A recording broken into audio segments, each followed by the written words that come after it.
Did you guys ever play Star Wars Shadows of the Empire? Well, that was one of the first Star Wars game I ever played growing up. I had it on the Nintendo 64, and I don't know if you can get on any other console, but early on in the game, after like the Hoth base mission, I think it was the second or third mission. It's been so long I don't really remember.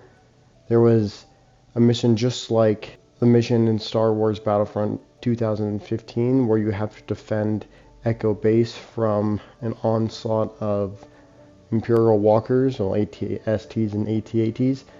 And every time I go back to this mission in Battlefront 2015, it takes me back to a kid because I remember struggling so hard to take down those chicken walkers because my aim was really bad.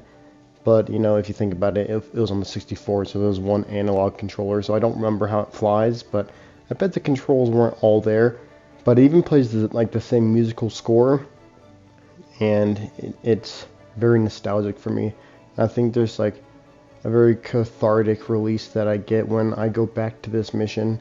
I always have a good time, especially like the challenge of it as a kid. I remember it was the hardest part of the entire story, except for that one mission where you are racing and a speed racer through a speeder bike through Mos Eisley, I believe. And you know, those two missions were very difficult, but it would take me forever. And every time I beat it, I would feel so proud, and it was like my first real sense of accomplishment. It came from a Star Wars game, and back then I didn't care about Star Wars at all. I didn't start liking Star Wars till I was like 14. So, you know, I guess this planted the seed because first when I got this game on my PS4, it took me back and I was pleasantly surprised. But you know, it does suck that Battlefront 2015 doesn't have the most single player content. And as somebody who really likes single player games, I mean, I live for multiplayer, especially Battlefront 2 2017. Best multiplayer of all time, I'm going to say it. I play Call of Duty almost every day, or you know, quite often. I'm a huge fan of Call of Duty. I'm excited for Black Ops 6, but not really having a lot of single player kind of messes with the longevity of a game, because how many times can you play the same things over and over again? Well, actually, that's kind of a dumb question because I do play the same things over and over again for a very long time. I guess it's just the assortment, you know, because if you get bored of the thing you like doing the most, you can come to, you know, a side game mode like this and try it out for a little bit. But that's really where it falls off for EA's Battlefront, at least the first one, because, well, if you do the 5 or 6 training missions, get 3 stars in all of them, well, there's really no incentive to go back unless you just want to have a good time. Survival is always a good time, but then what's left? Skirmish. So you can do Walker Assault offline and the space battle, whatever it's called in this game, I forgot.